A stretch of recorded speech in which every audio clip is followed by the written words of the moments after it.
আমরা যে প্রিয় শিক্ষার্থীবৃন্দ, আমরা ইউএস যে ইরানের উপর আক্রমণ করেছে, সে আক্রমণের প্রভাবে তেলের বাজারের যে দামের একটা প্রভাব, সে বিষয়ক একটা রিপোর্ট পড়ছিলাম। আমরা দুটো ভিডিও আপলোড করেছি। আজকে আমরা থার্ড ভিডিওর পার্টটা কিন্তু ট্রান্সলেশন করার চেষ্টা করব। এখানে বলা হচ্ছে স্ট্রেট অফ হরমুজ। স্ট্রেট মানে হচ্ছে যে প্রণালী। প্রণালী মানে হচ্ছে যে দুইটা রাষ্ট্রকে বিভক্ত করে এবং দুইটি জলপথকে হচ্ছে একসাথে করব, সেটাকে বলা হয় স্ট্রেট প্রণালী। আচ্ছা, হরমুজ প্রণালীর কথাটা বলতেছে এখানে। দ্য মেইন রিস্ক, প্রধান বিপদ, to the oil market, oil মার্কেটের প্রধান বিপদ। রিমেইনস, এই রিমেইনস হচ্ছে যে এটা হচ্ছে যে মেইন ভার্ব, ভার্বের সিঙ্গুলার ফর্ম। ভার্বের শেষে এস বা এস থাকলে এটা সিঙ্গুলার। তাহলে এটা যদি ফাইনাইট ভার্ব হয়, এটা যদি ফাইনাইট ভার্ব হয়, এই যে the main risk to the oil market, এটা হচ্ছে যে সাবজেক্ট। এখন সাবজেক্ট একাধিক ওয়ার্ড, এটা হচ্ছে যে একটা নাউন ফ্রেজে আছে। সাবজেক্ট কি ফ্রেজে আছে? নাউন ফ্রেজে আছে। তেলের বাজারের প্রধান বিপদ হচ্ছে কি? এ ব্লকেট, অবরোধ, বন্ধ করে দেওয়া। Of strait of Hormuz, Hormuz প্রণালীর বন্ধ করে দেওয়া বা অবরোধ করে দেওয়া। হুইচ, হুইচ মানে এটাকে বোঝানো হয়েছে। তাহলে হুইচ যাকে বোঝানো হয়েছে সে নাউনটা এখানে আছে, অর্থাৎ এটা একটা প্রনাউন। এই প্রনাউনের নাউন এখানে আছে। এই নাউনটাকে প্রনাউনের অ্যান্টিসিডেন্ট বলা হয়। এরকম অ্যান্টিসিডেন্ট যদি পাশাপাশি থাকে কনজাংশনের, তখন এটাকে আমরা বলবো যে এটা একটা রিলেটিভ প্রনাউন। এটা একটা রিলেটিভ প্রনাউন। এই যে দেখো, আমি রিলেটিভ প্রনাউন, অ্যান্টিসিডেন্ট, এরপরে হচ্ছে যা বলি, গ্রামারের এই ভাষাগুলো বারবার রিপিট হচ্ছে। আমি আমার কোর্সের মধ্যে আমি প্রথমেই কিন্তু কি বেসিক গ্রামার থেকে শুরু করব। আমি বেসিক গ্রামারগুলো যদি আমরা ভালো করে বুঝি, একটার সাথে যদি আরেকটা কানেক্ট করতে পারি, প্র্যাকটিক্যালি সংক্ষেপে না পড়ে বিস্তারিত, দেখবেন কিন্তু প্র্যাকটিক্যালি এভাবে যদি আপনি free hand writing, reading news পেপারটা যদি পড়েন, আপনার ফ্রি হ্যান্ড রাইটিং বা ফোকাস রাইটিং অটোমেটিক্যালি ইমপ্রুভ হবে, কিন্তু খুব দ্রুত ক্যাচ করতে পারবেন। কিন্তু এভাবে যদি টানা 6 মাস আপনি কোর্সটা করেন, কোর্সটা করলে, আমার কোর্সটা যদি করেন, আশা করি কিন্তু আপনাদের বিসিএস সহ ব্যাংক সহ অনেক কিছুর জন্য একসাথে ফ্রি এবং রিটার্নের জন্য প্রস্তুতি খুব ভালো হবে। আমি ঈদের পরে লঞ্চ করতে যাচ্ছি এবং কোর্সের ফি, কোর্সের বিস্তারিত সব কিছু আমি দ্রুত জানিয়ে দিব। আচ্ছা, এরপর আসেন কানেক্টস দ্য গালফ। গালফ মানে উপসাগর, আরব উপসাগর, to the Gulf of Oman. এটা হচ্ছে যে উপসাগর, আরব উপসাগর এবং ওমান উপসাগর, এই দুইটা সাগরকে কিন্তু যুক্ত করেছে। ওই যে বললাম দুইটা জলপথকে যুক্ত করে। তাহলে এটা একটা মেইন ভার্ব, এটা একটা হচ্ছে যে সাবঅর্ডিনেট ক্লজ। আচ্ছা, দুইটা সাবঅর্ডিনেট ক্লজকে যুক্ত করে অ্যান্ড ব্যবহার করা হয়েছে, কোঅর্ডিনেটিং কনজাংশন। হুইচ আরেকটা subordinate clause. Iran has frequently threatened. দেখেন, থ্রেট হচ্ছে যে হুমকি, থ্রেটের পরে ইয়ান যুক্ত করে এটা ভার্ব হয়েছে, তারপরে ইডি যুক্ত করে ভার্বের ফার্স্ট পার্টিসিপল ফর্ম করা হয়েছে। এটা to have verb present perfect টেন্সের পরে সবসময় পিপি ফর্ম হয়। আর ফ্রিকুয়েন্টলি হচ্ছে যে যেটা অ্যাডভার্ব, ফ্রিকুয়েন্ট থেকে ফ্রিকুয়েন্টলি। আমি আগেও বলেছি অ্যাডজেক্টিভের পরে এলোয়া যুক্ত করলে সেটা অ্যাডভার্ব, অ্যাডভার্বের পরে নাউনের পরে এলোয়া যুক্ত করলে সেটা হচ্ছে অ্যাডজেক্টিভ। ইরান বারবার হুমকি দেয়, টু প্যারালাইজ। এই যে এখানে এটা একটা পার্সনিফিকেশন, মানে যেটাকে একদম অক্ষম করে দেবে। আমরা জানি এখানে মানুষের বৈশিষ্ট্য, একটা মানুষের যে রোগটা হলে মানুষ হাত পা অবশ হয়ে যায়, এখানে যে মানুষের বৈশিষ্ট্যটাকে একটা প্রণালীর মাধ্যমে দিয়েছে। এই জন্য এটাকে আমরা বলতে পারি সাহিত্যের ভাষা, এটা হচ্ছে একটা পার্সনিফিকেশন। আমি বারবার বলি, আমি ডেইলি স্টারটাকে কেন অনুসরণ করতে বলি বাংলাদেশের মধ্যে, সেটা আমি আবার ডেইলি স্টারকে প্রমোট করতেছি না, অনেকে আবার নেগেটিভলি নেই। ডেইলি স্টার হচ্ছে যে চাকরির জন্য, আমার কাছে মনে হয় অন্যান্য পত্রিকার চাইতে অনেক। ডেইলি স্টারের ভাষা বলেন, এটা খুব লিটারেরি ল্যাঙ্গুয়েজ, ম্যাটাফরিক্যাল ল্যাঙ্গুয়েজ, এখানে হাই ফ্রিকুয়েন্সি অনেক অ্যাডভান্স ওয়ার্ড আপনি পাবেন। আচ্ছা, আমরা পরবর্তী যদি দেখি, দিস ওয়াটারওয়ে, এই জলপথ, এটা সাবজেক্ট, দিস হচ্ছে এখানে ফাইনাইট ভার্ব। তাহলে বাই ফার, বাই ফার মানে হচ্ছে কি যত সম্ভব, বাই ফার মানে যত সম্ভব। আবার দেখেন ফার মানে হচ্ছে কি দূরত্ব। আবার যদি বলি ফার অ্যাওয়ে, কতগুলো কিন্তু ডিফারেন্স দেখেন। ফার অ্যাওয়ে মানে হচ্ছে তো অনেক দূরে। আবার যদি বলি অ্যাজ ফার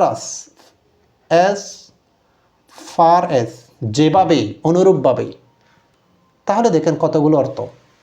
যত সম্ভব, দ্য মেইন শিপিং রোড, জাহাজের প্রধান রোড, রাস্তা। কানেক্টিং, যেটা সংযুক্ত করে, নন ফাইনিট ভার্ব। একটা ক্লজে বা একটা সিম্পল সেন্টেন্সে দুইটা ভার্ব হলে দ্বিতীয় ভার্বটা বেশিরভাগ ক্ষেত্রে নন ফাইনিট ভার্ব হিসেবে ভার্ব প্লাস আইএনজি হবে। একদম সিম্পল রুলস মনে রাখবেন। দ্য ওয়েলদি, ওয়েল থেকে ওয়েলদি, এই যে ওয়েলথ হচ্ছে যে এটা হচ্ছে যে নাউন, এটার অ্যাডজেক্টিভ ফর্ম হচ্ছে যে ওয়েলদি, যে সম্পদশালী, মানে খুব সমৃদ্ধশালী, যেটা এনরিচ। অয়েল প্রডিউসিং কান্ট্রিজ, যেগুলো তেল উৎপাদনকারী সমৃদ্ধশালী রাষ্ট্র আছে, সেগুলোকে সংযুক্ত করেছে এই রাস্তাটি। কোন রাস্তাটি? এই যে ইরানের হরমুজ, অর্থাৎ হরমুজ প্রণালী বন্ধ করে দিলে আরব রাষ্ট্রের অন্য কিন্তু তেল কিন্তু কি আমদানি রপ্তানি কিন্তু একদম অচল হয়ে যাওয়া, মানে সারা বিশ্বের মধ্যে বিশাল একটা তেলের সংকট হবে এবং তেলের বাজার কিন্তু কি খুব দ্রুত গতিতে বেড়ে যাবে। অর্থাৎ countries of the middle east, বিশেষ করে মধ্যপ্রাচ্যের, to the rest of the world. এখানে আমরা জানি রেস্ট মানে বিশ্রাম, এখানে রেস্ট মানে রিমেইনিং, অবশিষ্ট ওয়ার্ল্ডের সাথে মধ্যপ্রাচ্যের সাথে একদম সংযোগ বন্ধ করে দিবে। এখানে এটা একটা সিম্পল সেন্টেন্স। আমি যদি কালারটা একটু চেঞ্জ করে যদি দেখাই আপনাদেরকে, এখানে একটা মাত্র ফাইনিট ভার্ব আছে। এই ইজটা হচ্ছে দ্য মেইন ভার্ব, এটা হচ্ছে দ্য সাবজেক্ট, আর এটা হচ্ছে দ্য নন ফাইনিট ভার্ব। এখানে একটা সাবজেক্ট, একটা ফাইনিট ভার্ব, একটা সাবজেক্ট, এটা একটা সিম্পল সেন্টেন্স। এরপরে যদি দেখি আমরা,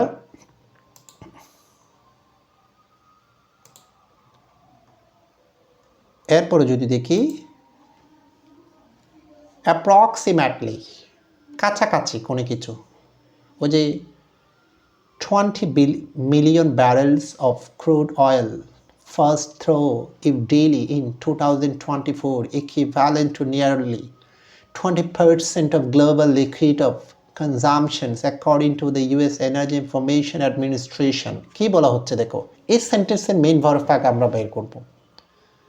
এই সেন্টেন্সের মেইন ভার্ব হচ্ছে এখানে ফার্স্ট ইনডিফিনিট টেন্স। তাহলে আপনি একদম ইজি সেন্টেন্সটা বিশ্লেষণ করো। এটা যদি মেইন ভার্ব হয়, আগে যতটুকু আছে এটা হচ্ছে যে সাবজেক্ট, এবং অ্যাপ্রক্সিমেটলি হচ্ছে যে এটা অ্যাডভার্ব। তাহলে 20 মিলিয়ন ব্যারেলস অপরিশোধিত তেল ফার্স্ট থ্রু, যেটা চলাচল করে বা এই পথ দিয়ে অতিক্রম করে, এই পথ দিয়ে যায়, 20 মিলিয়ন ব্যারেলস প্রায় প্রতিদিন। থ্রো মানে কিছুর মধ্যে দিয়ে, এটা একটা প্রেপোজিশন, এটার মধ্যে দিয়ে। এখানে ইট মানে কি ওই যে হরমুজ প্রণালী, ডেইলি প্রতিদিন, অ্যাডভার্ব, ইন 2024, এটা 2024 সালের হিসাব। এই যে এটা একটা অ্যাডভার্বিয়াল ফ্রেজ। ইকুইভ্যালেন্ট টু, যেটা হচ্ছে যে সমান, তুলনা করা। নিয়ারলি, কাছাকাছি। ওই যে তাহলে কাছাকাছি বোঝাতে আমরা কি অ্যাবাউট ইউজ করতে পারি, অ্যাপ্রক্সিমেটলি ইউজ করতে পারি, নিয়ারলি ইউজ করতে পারি, অ্যারাউন্ড ইউজ করতে পারি কাছাকাছি বোঝাতে।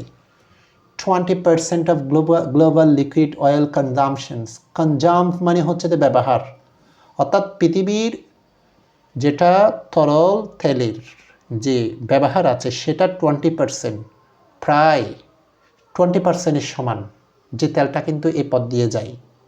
অ্যাকর্ডিং টু প্রেপোজিশনাল ফ্রেজ, এই কথাটা খারাপ বলেছে কাদের অনুসারে? US energy information administration, EIA অনুসারে। তাহলে সেন্টেন্সটা হয়তো আপনারা কিন্তু খুব ভালো করে বুঝেছেন এখানে যে সেন্টেন্সটার মধ্যে কি বলা হচ্ছে। তাহলে এটা বিশাল একটা সেন্টেন্স, এটা ফাইনিট ভার্ব এবং একটা মাত্র সাবজেক্ট আছে। তাহলে আমরা এটাকে বলতে পারি এটা হচ্ছে যে একটা এই সিম্পল সেন্টেন্স, একটা সাবজেক্ট, একটা ফাইনিট ভার্ব। এরপরে কি বলা হচ্ছে দেখেন, দ্য স্ট্রিট, এই প্রণালীটা, ইজ পার্টিকুলারলি ভালনারেবল। এটা কিন্তু খুব ভালনারেবল শব্দটা কবে ইউজ করবো? ভালনারেবল হচ্ছে যে কোনো কিছু খুব আক্রমণযোগ্য, খুব নেগেটিভ একটা ওয়ার্ড অর্থে ইউজ করা হয়। তবে এখানে ভালনারেবল হচ্ছে যে এটা হুমকিযোগ্য, এটা একটা খুব ভয়ঙ্কর অর্থে ইউজ করা হচ্ছে। ইনটু কারণে, কারণে বোঝাতে কিন্তু আবার ডিউ টু ইউজ করতে পারি আমরা। ডিউ টু মানে হচ্ছে যে কি আমাদের কারণে বোঝাই। ইটস ন্যারো ওয়াইড, এই ওয়াইডের অ্যাজ এ নাউন ফর্ম হচ্ছে যে ওয়াইড, মানে এটা সংকীর্ণত প্রস্থ, অর্থাৎ এটা খুব ভয়ঙ্কর কেন, কারণ এটার প্রস্থ হচ্ছে যে সংকীর্ণ। অ্যারাউন্ড 50 কিলোমিটার্স, 50 কিলোমিটার কাছাকাছি, বা 30 মাইলসে, অর্থাৎ এটার মাত্র প্রস্থ হচ্ছে যে শুধু 50 কিলোমিটার বা 30 Miles. And it shallow depth, shallow depth মানে হচ্ছে যে যেটা একদম অনেক গভীর। হুইচ মানে এত যে গভীর নয় যে, হুইচ ডাজ নট এক্সিড, এই যে এক্সিড এখানে মেইন ভার্ব, যেটা অতিক্রম করে না। হুইচ এখানে হচ্ছে যে সাবঅর্ডিনেট ইন কনজাংশন, তাহলে এটা সাবঅর্ডিনেট ক্লজ, এবং এখানে ডাস হচ্ছে যে একটা টু ডু ভার্ব। 60 মিটার্স, যেটার গভীরতা 60 মিটার চাইতে কম, বেশি নয়। তাহলে একদিকে গভীরতা কম, আরেকদিকে হচ্ছে যে একদম যেটা প্রস্থ কম, যার কারণে এটা একটা ভয়ঙ্কর। কিন্তু একসাথে কিন্তু এটা বন্ধ করে দিলে কিন্তু অন্যদিকে কোনো পদও নাই, বন্ধ করে দিলে একদম জলপথটা বন্ধ করে যাবে, যেটা উপসাগর, আরব উপসাগর এবং ওমান উপসাগরের সাথে একদম বন্ধ। বন্ধ মানে মধ্যপ্রাচ্যের তেলগুলো হচ্ছে যে ইউরোপিয়ান বা আমেরিকা, মধ্য আমেরিকা বা উত্তর আমেরিকা বা এশিয়ার অন্যান্য রাষ্ট্রের মধ্যে কিন্তু আদান প্রদান করা সম্ভব হবে না। এই যে বিষয়টা কিন্তু বলা হচ্ছে, এতটুকু পর্যন্ত হচ্ছে আমাদের থাকবে থার্ড ভিডিও।